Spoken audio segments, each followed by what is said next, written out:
अभी तक अमीर बनना, और मैं इसमें जिद घोल दूं, मैं इसमें जिद डाल दूं कि अमीर बन के ही रहूंगा। अब कोई दुनिया का कोई भी इंसान बोल रहा है मेरे को समझ में नहीं आ रहा है, बनना है तो बनना, मुझे वही चीज दिख रही है, दिन रात वही चीज दिख रही है, ये संकल्प हो गया। फिर तो संकल्प बड़ी चीज होती है, सपने से भी बड़ी चीज होती है, right?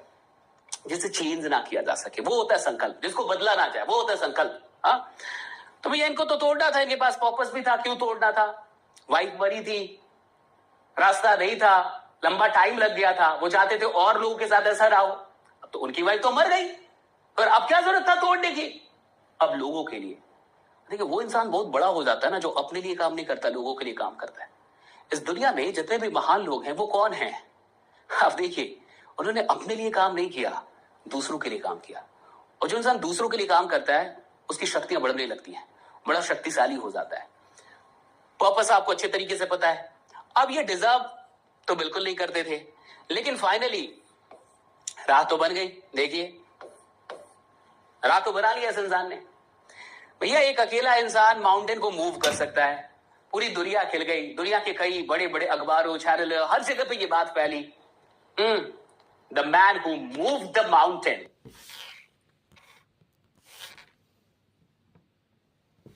The man who move the mountain, इंसान जिसने पर्वत को हिला दिया, राइट, मूव करवा दिया। अब ये बात सोचिए कि अगर ये इंसान डिजर्व नहीं करता था फिर भी इसने पहले तो डिजायर किया, तो फिर हम क्यों ना करें डिजायर? फिर हम क्यों ना सोचे बड़ा? हाँ, हमारे बड़े सोचने के पीछे मकसद क्या है? इसे पहाड़ इसलिए नहीं तोड़ना था कि एक दिन दुनिया इसका नाम जानेगी कि इसने पहाड़ तोड़ दिया। इसे पहाड़ इसलिए चीर के रास्ता नहीं बनाना था कि एक दिन अखबारों में छा जाऊंगा कि मैंने पहाड़ को चीर दिया। इसका मकसद था कि बाकी लोग फिर ना मरे, बाकी किसी के साथ ऐसा ना हो। देखिए यहां चूक गए तो बहुत बड़ा तो नहीं बन पाएंगे, या फिर संघर्ष करने की शक्ति नहीं रह पाएगी, जवाब दे देगी कभी ना कभी। जब इंसान छोटे मकसद के साथ काम करता है तो वो बहुत अधिक संघर्ष बर्दाश्त नहीं कर सकता, वो बहुत अधिक दुख बर्दाश्त नहीं कर सकता, क्योंकि मकसद छोटा है। लेकिन जब मकसद बड़ा होता है तो इंसान फांसी पे भी चढ़ने लगता है, 23 साल का इंसान, और फिर भी उसके आंखों में आंसू नहीं होते, और फिर वो भगत सिंह हो जाता है। मकसद बड़ा है। ठीक है, मकसद जब बड़ा होता है तो मरने के दुख को भी मुस्कुरा के झेल लेता है इंसान। बॉर्डर पे जो सैनिक होते हैं, मुझे नहीं लगता कि वो गोली चलाते या फिर लगते वक्त वो कहीं रो रहे या डर रहे हैं। नहीं, मकसद बड़ा है तो मरना भी गर्व है, फिर मरना भी स्वाभिमान है। वाह, क्या मकसद का जादू है! आप देखिए मकसद का जादू कितना बड़ा है कि इंसान मर रहा है फिर भी स्वाभिमान लग रहा है, लग रहा है कि बहुत बड़ी बात हो गई, देश के लिए मर गया, अमर हो गया। क्या बात चल रही है, क्या बात उसके दिमाग में उठ रहा है? यहाँ जीवन भी छोटा हो गया, मकसद इतना बड़ा है। तो एक बात कई बार नेटवर्क मार्केटर्स के साथ क्या होता है कि वो मेहनत तो कर रहे होते, नो डाउट, जम के मेहनत करते, नो डाउट, लेकिन जिस मकसद के लिए वो मेहनत कर रहे हैं वो मकसद बहुत छोटा होता है। इसलिए जब उनको सफलता नहीं मिलती या रिजल्ट नहीं मिलता और दुख जब बढ़ता ही चला जाता है, तब वो बर्दाश्त नहीं कर पाते और गिव अप कर लेते हैं। समझिएगा मेरी बात को। और जो लोग 2-3 साल से नेटवर्क मार्केटिंग कर रहे हैं यहाँ पे, कोई भी ऐसा, वो इसको सबसे अच्छा समझ पाएंगे। और जो नए बच्चे हैं, जो 2020 और 21 के लोग हैं, बाबू आप तो अभी समझ जाओ इस बात को, ताकि आगे आप ना फंसो और आप छोड़ने वाले में शामिल ना हो जाओ एक दिन कि आप भी त्याग कर दिए कि नहीं भैया मेरे से तो नहीं होगा, मैंने गिव अप किया। और मैं नहीं चाहता कि आप गिव अप करें। तो इस बात को आज ही समझ जाइए, कौन सी चीज आपको दुख झेलने के लिए शक्ति देती है, वो आपकी मकसद होती है कि किस मकसद से आप काम कर रहे हैं, वो आपको डिसाइड करना है। देखिए बात सही है या नहीं ये बात? भगवान भरोसे मत बैठो, क्या पता भगवान हमारे भरोसे बैठा हो। तो ये बहुत बहुत बड़ा डायलॉग, और नवाजुद्दीन सिद्दीकी ने दशरथ मासी का किरदार किया था, मूवी आई थी, और उसमें ये डायलॉग बड़ा फेमस हुआ था कि भगवान भरोसे मत बैठो, क्या पता भगवान तुम्हारे भरोसे बैठा हो, भगवान ही आपके भरोसे बैठा हो कि आप कुछ करें तो मैं कुछ दूं, ये कुछ करे तो मैं कुछ दूं। तब ये बड़ा इंपॉर्टेंट चीज है। नेक्स्ट थोड़ा सा बढ़ते हैं। कैन यू रिकॉग्नाइज सर, कितने लोग इस चेहरे को पहचान सकते हैं? बताइए, नाम लिखिए इनका कमेंट में, कमेंट में इनका नाम लिखिए। क्या आप इस चेहरे को पहचान सकते हैं? ठीक है, चेहरा दिख रहा है ना, मैं इधर आ गया हूं।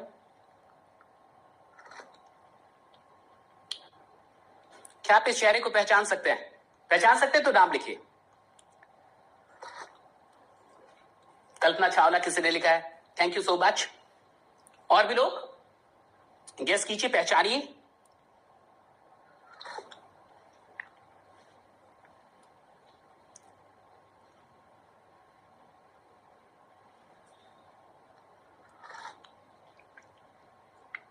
लगता है कि पहचान नहीं पा रहे, कोई कमेंट उतना आ नहीं रहा, स्क्रीन शो नहीं कर रहा, उससे क्या हो गया? हाँ, किसी ने लिखा उम्मे नवाज, किसी ने लिखा अरुणिमा, राइट, कल्पना चावला, अरुणिमा सिन्हा। बहुत सारे लोग हैं जो पहचानने की कोशिश तो कर रहे हैं। देखिए, ये सही जवाब लिखा है, अरुणिमा सिन्हा है ये। अब बहुत गौर से देखिए, ये हॉस्पिटल का सीन है, हॉस्पिटल के बेड पे है एक लड़की जो 11 अप्रैल 2011 को पद्मावती एक्सप्रेस से दिल्ली जा रही थी। ये नेशनल वॉलीबॉल खिलाड़ी थी, आपको पता होगा, और उसके कुछ डॉक्यूमेंट्स थे जो वो लेके जा रही थी, नेशनल लेवल पे खेलती थी। और आपको पता होगा कि रात के लगभग 1-2 बजे रात में कुछ गुंडे, 6-7 गुंडे थे जो इनके गले में एक गोल्डन चेन थी, उसी को छीन रहे थे।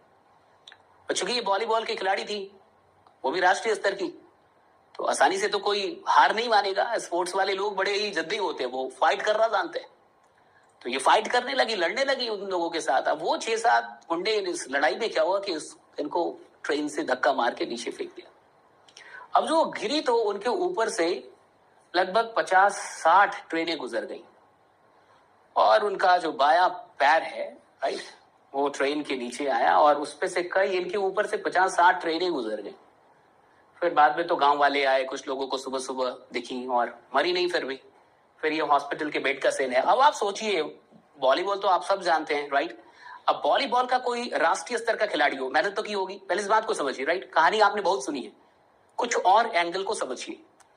आप नेशनल लेवल के खिलाड़ी कब बनते हैं? जब आपने बहुत मेहनत की हो। ऐसे ये मतलब गांव की टीम की बात नहीं हो रही, नेशनल लेवल की बात हो रही है। आप नेशनल लेवल के खिलाड़ी हैं, वो भी वॉलीबॉल का, यानी आपका एक करियर बना हुआ है, या फिर आप देख रहे होंगे कि करियर और अच्छा होने वाला है। फिर एक दिन क्या पता होता है कि एक दिन अचानक से कोई घटना होती है और आपका बायां पैर काट दिया जाता है। अब उस इंसान का करियर कितना बचा? उस इंसान की जिंदगी में होप क्या बचा? फिर करियर कहां रह गया? वॉलीबॉल बिना पैर के कैसे खेलेंगे आप? यानी वहां से तो पहले ही गया, चांस गया, होप चला गया, सब कुछ गया। अब आपने जिंदगी में वॉलीबॉल ही खेला होगा, तभी आप वॉलीबॉल तक पहुंचे थे। राष्ट्रीय स्तर का मतलब क्या है? आपने उसी पे फोकस किया होगा, पढ़ाई पे कम किया होगा, लेकिन वॉलीबॉल पे अधिक किया होगा। कुल मिला के ऐसी कुछ कहानी रही होगी, तब तो आप वहां तक पहुंचे। अब एक दिन भगवान ने आपसे एक झटके में सब कुछ छीन लिया, लेकिन क्या रखा? जिंदा रखा आपको। अब देखिए, एटीट्यूड कैसा था इस लड़की का कि जो उस हॉस्पिटल के बेड पे भी ये सोच रही थी कि अगर इतनी सारी ट्रेन गुजरने के बाद भी मैं जिंदा हूं, तो जरूर भगवान ने मुझे किसी बड़ी काम के लिए जिंदा रखा। ये एटीट्यूड ही आपको नेटवर्क मार्केटिंग में कामयाब बनाएगा, दैट्स ऑल, या फिर पूरी जिंदगी में कामयाब बनाएगा। अब इस एटीट्यूड को या तो आप कहानी समझ के छोड़ दीजिए। कई बार आपने कहानी सुन ली होगी, 1000 बार वीडियो देख ली होगी, उससे कोई फर्क नहीं पड़ता। वो आपकी जिंदगी में कोई चीज लेकर नहीं आएंगे। इस एक बात को आपने कितना दिल में उतारा है, अपने रगों में उतारा है, अपने व्यवहार में उतारा है, ये बड़ा इंपॉर्टेंट है। ये कहानी बहुत आसान है कि ये सोच रहा कि अच्छा, मैं इतनी बार इतनी ट्रेन गुजर गई, अगर उसके बाद भी मैं जिंदा हूं भगवान ने, लेकिन ये खुद पे जब बात आती है ना, तब हो नहीं पाती। फिर एटीट्यूड चल जाता है तेल लेने, एटीट्यूड चल जाता है भाड़ में। फिर इंसान ना बड़ा जस्टिफाई करता है, अरे हमारे साथ तो कुछ बढ़िया ही नहीं हो रहा, भगवान साथ ही नहीं है, कुछ तो बढ़िया हो ही नहीं रहा। तो एटीट्यूड का ना सब कुछ निकल जाता है, समझिए इस बात को। तो आप इस एटीट्यूड को ले पा रहे हैं कि नहीं? वरना कहानी से कोई फर्क नहीं पड़ता। कहानियां 1000 आई, 1000 गई और 1000 आएंगी, आपकी जिंदगी वही रह जाएगी जहां आप थे। इस चीज को सीखिए कि ये क्या एटीट्यूड है, ये क्या करिश्माई एटीट्यूड है। और जब कोई भी इंसान हॉस्पिटल के बेड पे ये सोच रहा हो कि मैं कुछ बड़ा करने के लिए जिंदा हूं, तो उसका दिमाग उसको क्या बताएगा? उसका दिमाग उसको क्या बताएगा? कुछ बड़ा बताएगा। देखिए, दिमाग से जो मांगेगा दिमाग आपको वो देगा। दिमाग में इतनी शक्ति है। आपका ये जो दिमाग है, इसमें बहुत शक्ति है। इसमें लाख रुपए नहीं है, इसमें करोड़ रुपए नहीं है, इसमें अरबों रुपए भी है। इसमें आपके शहर का, जिले का, राज्य का, देश का अमीर इंसान नहीं है। इसके पास वो भी आइडिया होगा जो आपको दुनिया का सबसे अमीर इंसान बना दे। अभी आपको झूठ लगेगा, मजाक लगेगा, कितनी बड़ी बात हो रही है। इस दिमाग के पास सब कुछ है, सारी चीजें हैं। सवाल इस बात का है कि इस दिमाग से मांगा क्या जा रहा है। इस दिमाग से आप क्या मांग रहे हैं, कितना मांग रहे हैं। जो मांगेंगे वो देगा। ये दिमाग आपको वो सब कुछ दे सकता है जो आप इससे मांग सकते हैं। अब कोई हॉस्पिटल के बेड पे कोई एक पैर गंवा के ये सोच रहा हो कि मैं और बड़ा करने के लिए, कुछ तो बड़ा करने के लिए, तभी तो उसके मन में ख्याल आएगा ना कि मैं हिमालय चढ़ूंगी। ये किसने दिया होगा? मतलब कोई आके मुंह में तो नहीं बोला होगा, कान में तो नहीं बोला होगा कि तू हिमालय चढ़। उसी के दिमाग ने बताया। लेकिन दिमाग ने कब बताया? जब उसने दिमाग से पूछा। लेकिन दिमाग से पूछा भी कब? जब नजरिया उसका अलग था। अगर नजरिए में खोट होती, अगर नजरिया नकारात्मक होता, अगर नजरिया कैसा होता, अब क्या होगा, अब तो कुछ नहीं हो सकता, भगवान ने मुझे उठा क्यों नहीं लिया, अच्छा तो मार देता मैं ऐसे सब। फिर क्या होता? फिर दिमाग block, depression, suicide attempt, blaming वाली लाइफ, जिंदगी पर ब्लेम करना, सिंपैथी लेना लोगों की, यही होता। देखिए, ये नजरिया कमाल की चीज है। और जो इंसान नजरिए का जादू समझ गया वो कमाल ही करेगा फिर जिंदगी में। अब देखिए, अब आप तुरंत पहचान जाएंगे। उस समय तो पहचानने में थोड़ी दिक्कत भी हो रही होगी। हाँ, हॉस्पिटल के बेड वाला जो पिक था अरुणिमा सिन्हा का, उसमें पहचानने में दिक्कत हो रही, अब नहीं होगी, आएगी। Can you can. सो आप देखिए, ये हिमालय का और फर्स्ट एम्प्यूटी थी, हाँ, दिव्यांग महिला लड़की जिसने हिमालय पे चढ़ने में सफलता पाई। बड़ी अच्छी कहानी रही, वो आप सब जानते। मैं कहानी आपको नहीं सुनाऊंगा। मैं जो सुनाना चाहता हूं, मैं जो आपको समझाना चाहता हूं, वो समझने की कोशिश कीजिए। वो नजरिया पकड़ के चलिए जिस नजरिए ने इनको अरुणिमा सिन्हा बनाया। वरना हम और आप मुझे बताइए, आप किसी राष्ट्रीय स्तर के वॉलीबॉल खिलाड़ी का नाम जानते हैं क्या, वो भी महिला? अभी भारत की कैप्टन कौन है? वॉलीबॉल टीम की भारत की कैप्टन कौन है? नाम जानते हैं क्या आप और हम? टीम होगी कि नहीं होगी? होगी ना टीम। उसके कैप्टन तक का नाम हमें पता है? नहीं पता है। हम क्यों जानेंगे किसी खिलाड़ी? कितने लोग जानेंगे? जो वॉलीबॉल खेलते होंगे वो जान रहे होंगे। आज पूरी दुनिया ही नाम जान रही है। तो पूरी दुनिया नाम क्यों जान रही है? एक्सीडेंट के चलते नहीं जान रही है, नजरिए के चलते जान रही है। इनको एक्सीडेंट ने अरुणिमा सिन्हा नहीं बनाया। एक्सीडेंट के बाद जो हुआ, जो सोच डेवलप हुई, जो नजरिया रखा उस एक्सीडेंट के प्रति, जो जीवन थोड़ी सी बच गई थी कि वो मरी नहीं, सांसें बच गई थी, उन सांसों का जो वरदान मिला था, जो गिफ्ट मिला था, जो उपहार मिला था, उस उपहार को कोई दुख नहीं समझा, उसे उपहार ही समझा, उसे वरदान ही समझा। और उस वरदान को वरदान समझ के और फिर सोचा कि कुछ बड़ा करने के लिए बची हूं, कुछ बड़ा करने के लिए ईश्वर ने बचाया। ये भावना जिसके अंदर आ गई, वो क्यों नहीं करेगा बड़ा, वो क्यों नहीं बड़ा बनेगा? उसको रोकेगा कौन इस दुनिया में? कोई नहीं रोक सकता। इस बात को समझना होगा और छोड़ने का ख्याल छोड़ दीजिए, है ना। अब थोड़ा समझिए। Top 10 dreams of your life that you are committed to fulfil before you die. 10 ऐसे सपने आज रात आपको लिखने हैं। देखिए, आपने, आपके अपलाइंस ने कई सारे सपने आपसे लिखवा दिए होंगे। आपने भी डाउनलाइनों से 1000 सपने लिखवा दिए होंगे। आज जो मैं कह रहा हूं वो करना शुरू कीजिए। आज रात बैठिए, अकेले में बैठिए। ये ट्रेनिंग समाप्त हो जाएगी, आराम से अकेले में बैठिएगा। दरवाजा बंद कीजिए। सबके साथ बैठ के सपने नहीं देखे जाते। अकेले बैठिए, एकांत में बैठिए। अगर आपके घर में एक ही रूम में 2-4 लोग हैं, वहां मत लिखिए। फिर आज रात का ये काम छोड़ दीजिए, सबको सो जाने दीजिए। सुबह के 3 बजे उठिए, 4 बजे उठिए, कहीं एकांत में जाइए और अकेले में जाके डायरी और पेन के साथ जाइए और 10 सपने लिखिए जिसको आप मरने से पहले पूरा करेंगे ही करेंगे। संकल्पित हैं आप, कमिटेड हैं। 10 ड्रीम्स, 10 सपने जिसको मरने से पहले आप पूरा करेंगे। समझ रहे हैं मेरी बात को? वरना कोई फायदा नहीं होगा किसी भी बेसिक ट्रेनिंग का। ये अल्टीमेट नहीं हो पाएगा, फिर ये सिर्फ बेसिक ट्रेनिंग रह जाए। आप चाहते ही अल्टीमेट हो जाए, तो जो कह रहा हूं उसे कीजिए। और आज आपको एक चीज बता रहा हूं अपनी जिंदगी का। दुनिया के 99.9% लोगों के पास ड्रीम होता है। क्या होता है? ड्रीम। और दुनिया के 0.01 मान लीजिए, कुछ भी, बहुत कम लोगों के पास प्रोजेक्ट होता है। इसे गौर से समझिए।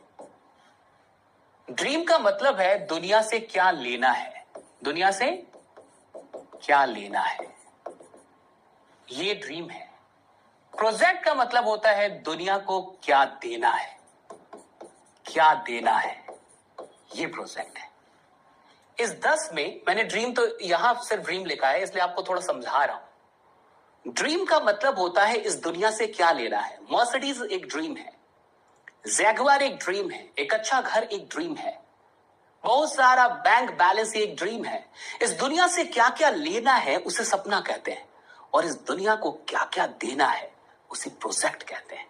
जहां सपने समाप्त होते हैं वहां से प्रोजेक्ट शुरू होता है। बहुत गौर से समझिए। जैसे मान के चलिए कि किसी बच्चे का सपना है कि मैं बैंक पीओ बन जाऊं। हमने कहा कि तू मान के चल कि तू बैंक पीओ बन गया, अब क्या?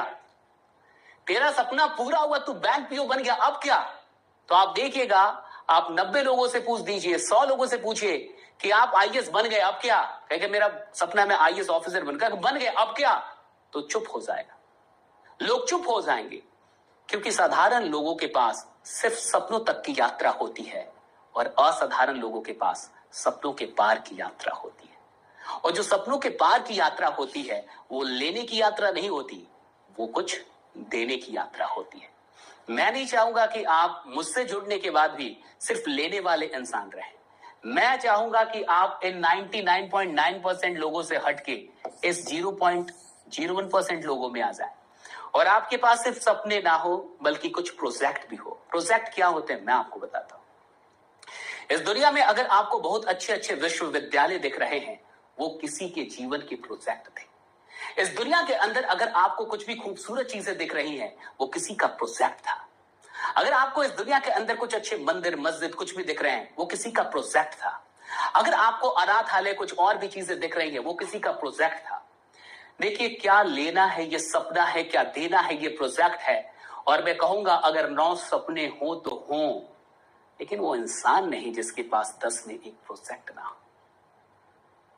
अरे 9 चीज ले लो, एक चीज तो लौटा के जाओ, कुछ तो दे के जाओ। जैसे एक स्कूल, ये लेना नहीं कहते इसे, ये प्रोजेक्ट है।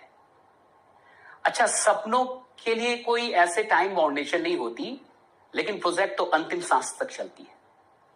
प्रोजेक्ट अंतिम सांस तक चलती है, अंतिम सांस तक भी प्रोजेक्ट चलता है कि भैया मेरा ये प्रोजेक्ट है जीवन का। कितने लोगों को ये बात अच्छी लगी, समझ में आई और वो इसमें कुछ करना चाहेंगे। ये नहीं चल रहा क्या? फिर कुछ आगे क्या दिक्कत है इस मोबाइल के साथ भैया?